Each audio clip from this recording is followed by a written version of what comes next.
Welcome to the Grace and Grit podcast, made for women who want their healthiest years to be ahead of them, not behind them. Join your host, Courtney Townley, right now as she breaks down the fairy tale health story you have been chasing all of your life into sensible action steps and lasting change.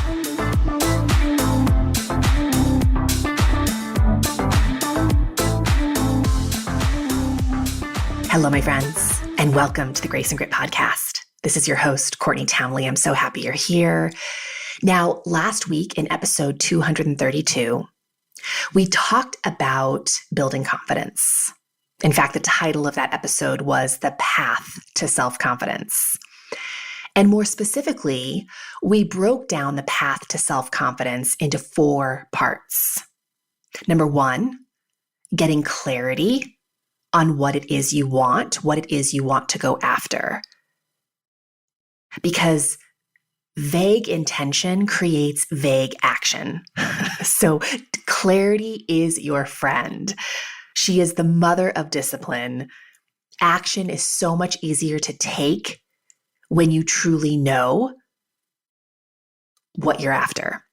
The second thing we talked about was focus. Once you have clarity around what you want and what you want to pursue, it's really important, especially this day and age, that you have practices that keep you focused on that.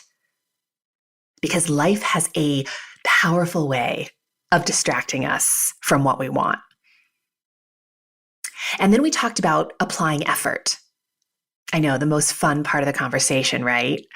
We can't avoid this. Effort, of course, is a necessary part of developing anything. So we have to apply ourselves. We have to show up to do the work. And finally, we talked about the result that those 3 things create, which is growth, expansion, a more fully expressed version of you, which of course allows you to go on and pursue even more things that are important to you. That is the way of self-confidence. It is a practice.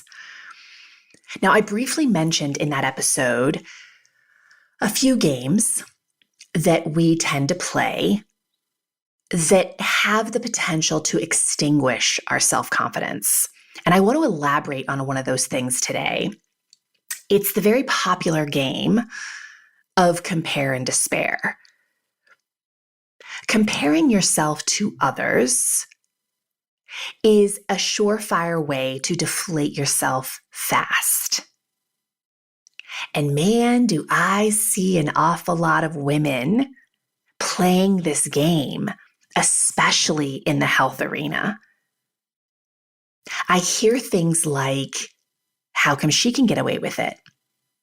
Specifically, we're talking about like alcohol and sugar and carbs and something that may not work for your body that you're pissed off about because someone else appears to be getting away with it. Of course, I'm doing air quotes, which you can't see. The other thing I hear is, it's not fair that she can do fill in the blank and look like that. And in a most recent conversation with a client, I heard her say that, I see women whose bodies I admire on the street, and my brain immediately goes to, what does she eat? How many calories does she consume? How much does she exercise? How does she exercise? And I gotta say, even though I do believe there is a bright side to comparison, which we're going to talk about in just a second, most women are not using comparison in a way that is useful to them. And when we are in the act of comparing, we are neglecting to acknowledge that this is a very different person that we're comparing ourselves to, meaning they have a different body, they have a different genetic blueprint, they probably have different values. Sure, some of your values might cross over, but their value system as a whole is not your value system. And so ultimately, different people are going to allocate their personal resources in ways that are different than you. So I often think of like bodybuilders or fitness competitors in this conversation because, when a woman often sees another woman who's really lean, who has a lot of muscle mass, who looks incredible, we often play that compare and despair game, which is, why don't I look like that? Well, you don't look like that because you have chosen not to allocate your resources to the things that that person is allocating their resources to. And I often joke with my clients, you can have whatever you want. The question is, are you willing to make the sacrifices required? Are you willing to pay the price of attaining that thing? And the only way you can answer that question really is by putting it through the filter of your own value system. We're living at a time where we have so much opportunity to compare, right? Hello, social media, which is really a snapshot of someone's life. It's like a minuscule highlight of their life. And yet we're so quick to assume that that highlight represents their entire life story. Some of you longtime listeners of the podcast have probably heard me say before that looking at someone from the outside and thinking that you understand their life is like looking at someone's social media account and thinking you know the truth of their life. You don't. Health comes in all shapes and sizes, so does disease. Assumptions about people's bodies, because that's really the game I see a lot of women playing in the health arena, right? It's the compare and despair with how we look physically. So assumptions about people's bodies, assumptions in general, are dangerous and wildly erroneous.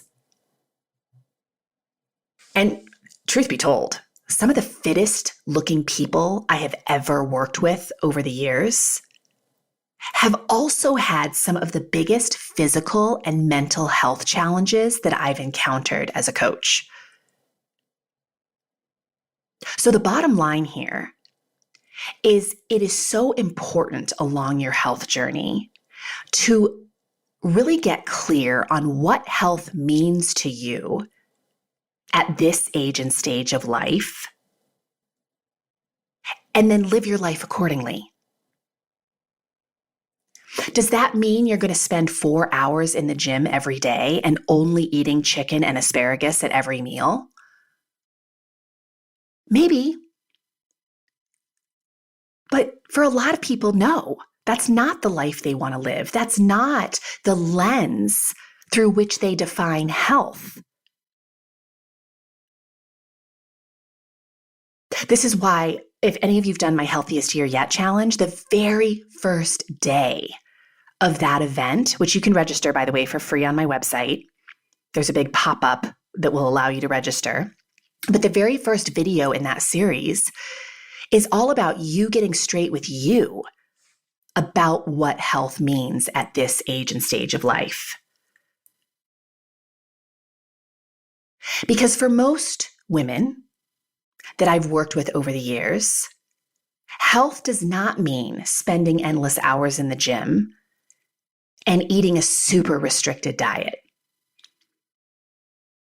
Health more often, to my clients, means waking up with energy, feeling good in their body, doing work in the world that they love, spending time with loved ones in authentic and meaningful ways, while honoring the needs of their mind, body, and soul. And if you have a definition of health that is as expansive as that, you might have to sacrifice your 15% body fat goal or the 6-pack abs that you've been chasing. It's not that you can't have those things. It's, are you willing to sacrifice the other spaces and places of your life that you say are so important to you in order to attain that? And when I poke and prod clients on that very question, the answer is almost always no. They think that that's something they want, but when we really look at what it will cost them,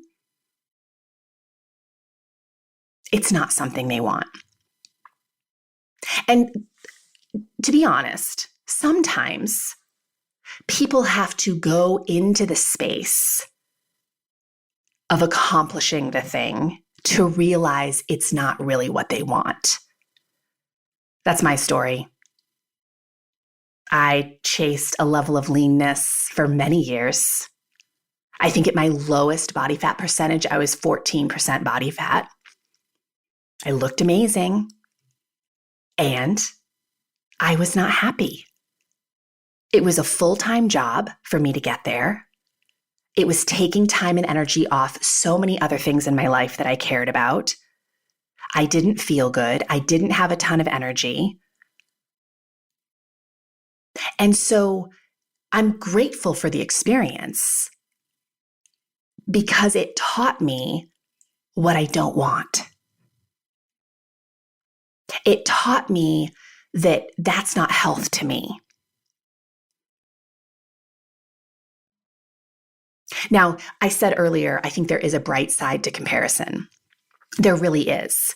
And the bright side to comparison is only accessible to you if you are aware of what you're doing and you manage your brain in a way that allows you to see the bright side.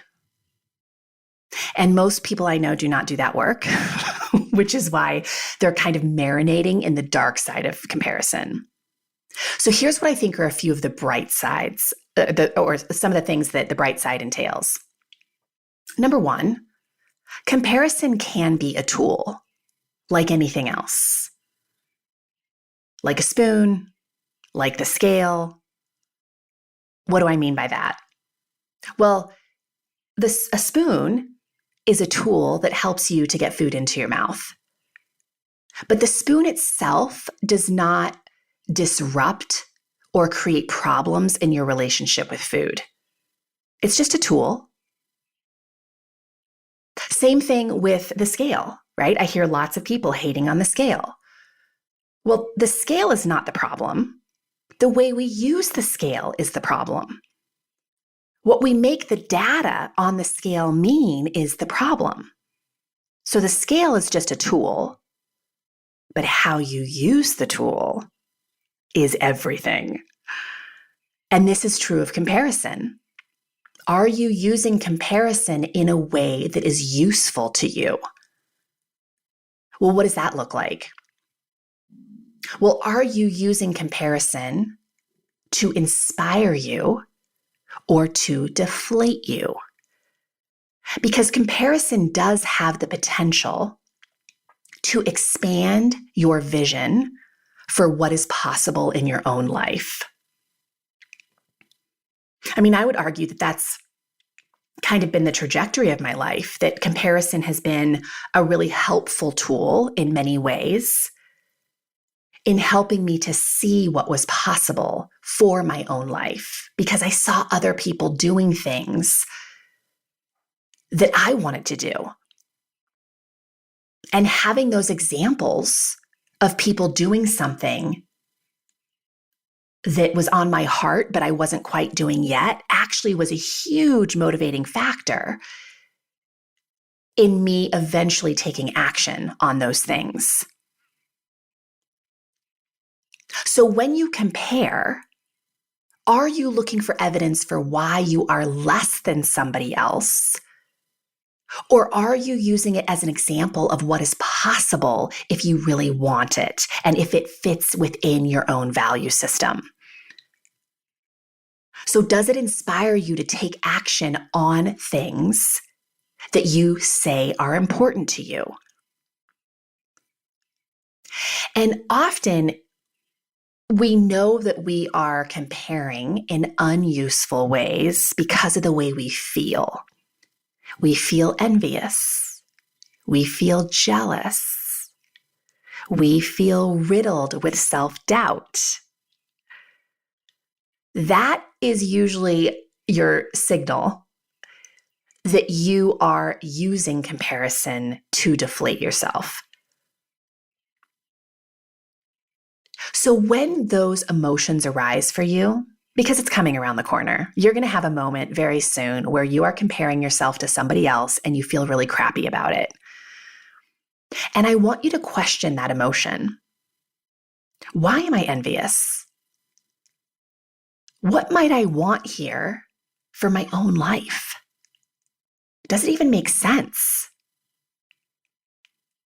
Because when we ask those questions, we can often move ourselves into a space of admiration and appreciation rather than marinating in a space of jealousy and self-loathing. So there's lots of athletes I admire. I love watching people who have mastered human movement. And well, maybe nobody ever masters human movement, but you know what I'm saying. They have achieved a high level of skill with the human body. And I can watch like a marathon. I've been a volunteer in many marathons where I just pass out water or I give people high fives. And I can be at an event like that.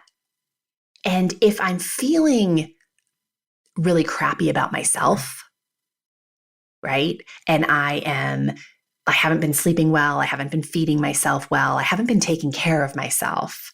It is really easy for me to go to events like that and be like, oh, I should be a runner. Something's wrong with me that I'm not a runner. But what's really funny is when I'm actually showing up to take care of myself and I volunteer for an event like that, it's so easy to remind myself that I don't like running. It's not important to me. It's not something that I want to spend my time and energy pursuing in a competitive way. And so I can watch those runners and be so like in admiration of the time and energy they spent to be able to run that distance. I can appreciate the work ethic and the mentality that was required for them to get ready for an event like that. And simultaneously not make it mean anything about me. Most women aren't utilizing comparison in healthy ways. I totally get that. Instead of utilizing the bright side, they tend to really use the dark side of comparison, which costs them tremendously. It costs them their mental health. It costs them in terms of physical health. It costs them in terms of how they show up in relationships with others. So let's just briefly touch on this dark side. I know you're aware of it, but let's just really call it out. First of all, comparison is a habit. Most women that I coach have a ton of practice comparing themselves to others in ways that are not useful. So, and they're kind of doing it sleepwalking.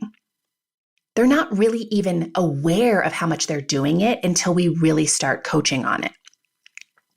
So they're doing it reactively. They're doing it unconsciously. And they're doing it obsessively.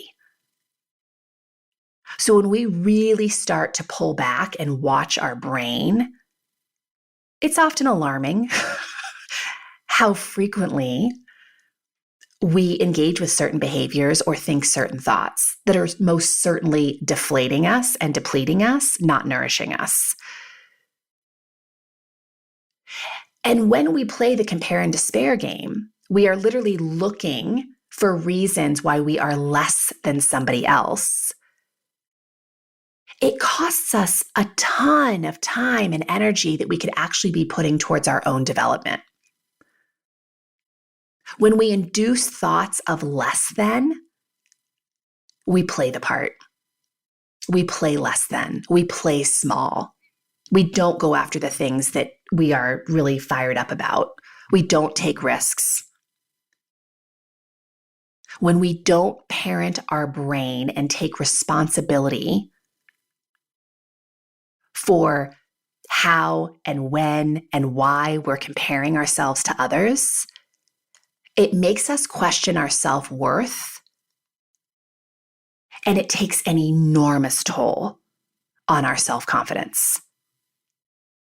So let's talk about some solutions here. Let's talk about how to start ending the compare and despair game, at least playing it less. Because yes, not playing it all would be lovely. That would be sort of the end goal. But the truth is, so many people have so much practice with compare and despair that will they ever move into a space where they don't play the game at all? Maybe, maybe not. But you can definitely improve how often you are playing the game. So let's set that as an intention, that just we play the game less. So step one, which is step one for everything, is awareness. If you aren't aware of what you're doing and how often you're doing it and the thoughts that you're thinking as you do it, you'll have a really difficult time making any kind of change. So awareness is simply acknowledging what you're doing and why you're doing it. And I've talked a lot about why we don't even make time for awareness in other podcasts. But in a nutshell, we're crazy busy, right? And a lot of people don't want to necessarily make time for awareness because awareness doesn't feel good. It highlights all the areas we could improve in. But when I say awareness, when you notice that you are playing the compare and despair game, just do yourself a favor and do pause and reset. Just take a little time out with yourself. Maybe you have to go into the bathroom. Maybe you just go sit in your car. Maybe you just go outside and get a few deep breaths of fresh air. But notice what you're doing in that moment. Compare consciously. Wake yourself up to what you're doing. Notice when comparison brings you alive and when it robs you of your joy. Again, that's the difference between the bright side and the dark side. There are moments when you are in the presence of people who have strengths and skills that you do really want.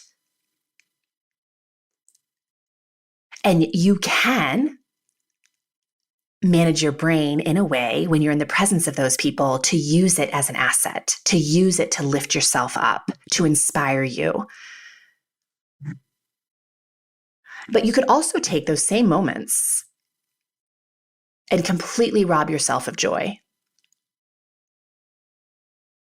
And it all comes down to how you are thinking about the strengths and skill sets of other people.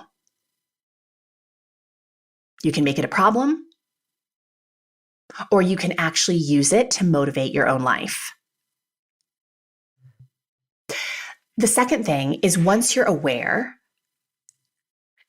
you have to start asking yourself some good questions. Now, I want to just tell you here that I realize in the moment, we don't really have the time, or it doesn't really make sense in the moment to ask these questions. And in the initial stages of trying to play the compare and despair game less, it's not going to make sense for you to ask these questions in the moment. But it is very useful for you after the fact, looking back on your day, looking back at that moment. It's helpful and useful to take some time to ask yourself some good questions. So what are these good questions? Well, start noticing when you compare. Because like I said earlier, I notice that I play compare and despair when I am not showing up in the ways I want to be showing up for myself. So I already feel that integrity pain, right? I'm not living my life in alignment with what I said I wanted. And then I see somebody who has what I want, and I take that as an opportunity to beat myself up. So for me, compare and despair is usually a signal that I'm already feeling lousy about something. And when I really closely examine that, it's usually that I'm not even taking action to improve that something. The other thing I'll say is that I see a lot of people playing compare and despair when their chemistry is wildly out of whack. So they're not sleeping well, they're not feeding themselves well, they're not drinking water, they're not moving their bodies.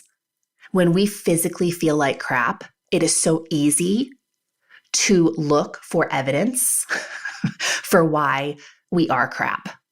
And I'm not saying you are, but I'm saying that's where our head goes.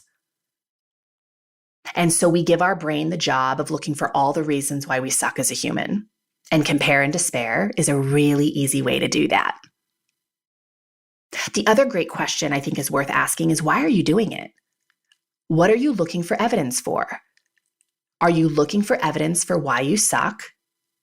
Or are you looking for the possibility that is also available to you? Because whatever other people are doing, you can do those things. The question is, do you want to? Does it make sense in the wholeness of your life? So another great question is this comparison useful when run through the filter of standards that I have for my own life? So like I said earlier, I can watch marathon runners and be super inspired. But does it make me want to be a runner? Do I feel lousy about myself because I'm not running that distance? No. I can go listen to an incredible piano player and be in a space of complete admiration and appreciation, but not simultaneously feel lousy about myself. Because that's just not something that I have chosen to pursue in my life. So what are the standards that you have for your life? What are the things on your heart that you want to pursue? Again, that clarity piece, so important for you to know. So you got to be aware. You have to ask yourself great questions to improve your relationship with this whole compare and despair game.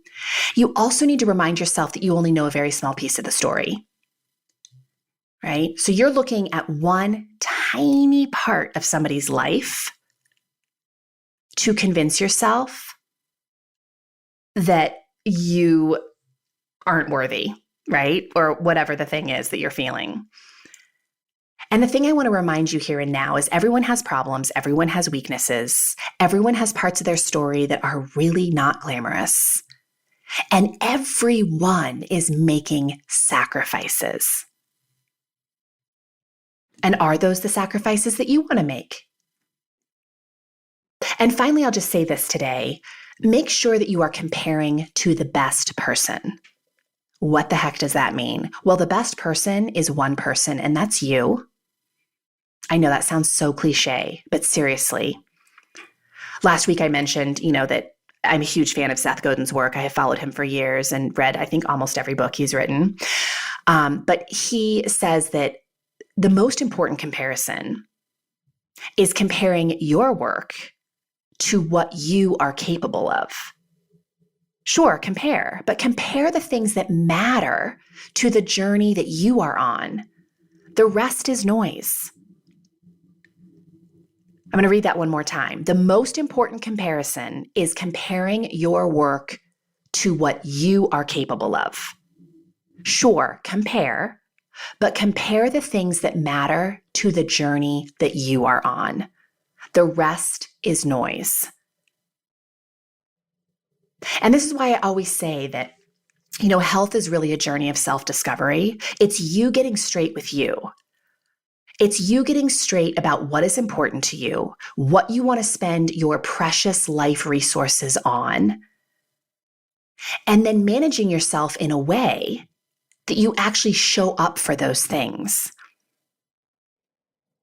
And only you know what is important to you. And I know it's not just one thing, it's multiple things. But if across the spectrum of those multiple things that you care about, how do you want to allocate your resources? Because how I want to allocate mine is very different from probably how you want to allocate yours. You getting straight with yourself is the most important work you will ever do. And when I say straight with yourself, I mean knowing what's important to you and then getting really honest with yourself if you're actually showing up in powerful ways for those things. It's comparing your work to what you are capable of in the areas that you value. So can you do better? I'll give you a great example of this. A lot of you know that I was in the personal training and sort of fitness space for many, many years. I mean, probably 15, 20 years. And towards the end of my journey in teaching classes and working with private clients and all the things, I really wasn't showing up fully. And I knew that. But my clients didn't know that, right? My clients were still super happy. They were so appreciative. They were so, always giving me compliments about how much they loved my work and they loved me as a trainer. And it was really hard for me to actually take that with, it felt so misaligned because I knew in my heart of hearts that I wasn't really showing up. So when I compared how I was showing up to what I was capable of, I knew I wasn't worthy of that kind of feedback. And it was kind of my cue that it was time to bow out because I love playing full out. And I just wasn't playing full out anymore because I was being called to other work. So I want you to consider these few questions for yourself. Like when you compare your current work to what you are capable of, can you do better? Do you want to do better? Maybe you don't. Maybe you're totally happy with the amount of effort you're applying. If you do want to do better, though, why do you want to do better? There again is that clarity piece. Do you want to do better to impress other people? Or do you want to do better because you put your head on the pillow at night, really at peace with how you showed up when you do better? There's a big difference. And the final question is, do you like your reasons? So once again, when you compare your current level of showing up to the potential that you have to show up, these 4 questions. Can you do better? Do you want to do better? Why do you want to do better? And do you like your reasons for wanting to do better? So in my example of bowing out of my fitness career, can I do better? Yes, I knew I could do better. Did I want to do better? No, I did not. So it was really easy for me to make the next decision because I knew that relationship was complete. But I will tell you, there are other spaces and places in my life, my business, even along my health journey for sure. Are there spaces and places I can do better? Absolutely. Do I want to do better? Absolutely. Why? Because I want to make a difference. And I know that when I feel good, I am more capable of making a difference. Do I like my reasons? Absolutely. So write down those 4 questions and use that as a filter for you getting straight with yourself because they're 4 very simple but very powerful questions. All right, my friends, that's it for today. I hope that landed for somebody. I want to give you a quick reminder here. In next week's episode, I am actually announcing a masterclass that I am teaching. It's a free hour-long masterclass. It's called Women's Health Reimagined. I've actually taught a version of this masterclass before, and it was wildly successful. So make sure you stay tuned for details on how you can register for that. And if you're on my newsletter list, you will get information about that. And the second thing, of course, is a request. If you liked this episode, if you enjoy the Grace and Grit podcast, please take the time to leave a review. It really is so helpful in other people finding the podcast and letting us know that the topics and the content is landing. And I just appreciate it so much in advance. So taking the time to just rate and review the show is a huge favor that you could do for me. So I hope you have a wonderful day. I hope you stay aware to all the opportunity that you have to compare yourself out in the world. And I hope that you start asking yourself some of the questions that I presented on the show today, because I really do think over time it can make such a big difference in the way that you're using comparison. Have a wonderful day, and I will see you again next week. Take care.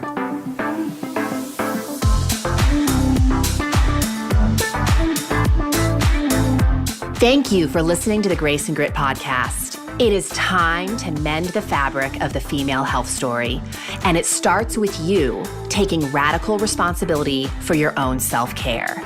You are worth the effort, and with a little grace and grit, anything is possible.